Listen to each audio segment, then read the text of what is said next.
ঢুলীয়া পালং নাচনীও পালং এইটো তাল বজলা আছে খালি আমাৰ বাঁহী বজালে মানুহ এটা লাগিছিলে আকৌ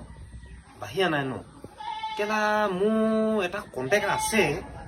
সেটো আহিবনে নাহে জানো ফোনটা কৈছাং নি বাৰু কৈছা ফোনটো কৈ লওঁ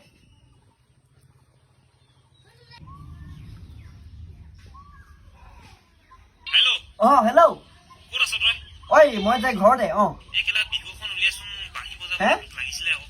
আহিব পাৰিবি নেকি কি বাঢ়িব যাব পাৰিবিতো আৰে পাৰিমতো কিয় নোৱাৰিম ঐ মা মই এনেকুৱা বাঁহীটো লৈ কিনে নেযাং দেই বিহুক মানুহখিনি ইমান হাঁহে গোটেই লাজ দিয়ে মোক গোটেই কান্দি যাংগে গৈ থাকিলে মানুহখিনিও হাঁহি দিয়ে তই কি এনেকুৱা বাঁহী এটা লৈ আনিছ ঘৰত বনাব নিজানি নাই কিনো বুলি কয় মোক ভাল বাঁহী এটা লাগে মই নাজানো যাচোন যা এবাৰ বিহুত এনেকে যা অহাবাৰ বিহুত ইয়াতকৈ ডাঙৰ বাঁহী এটা আনি দিম Mata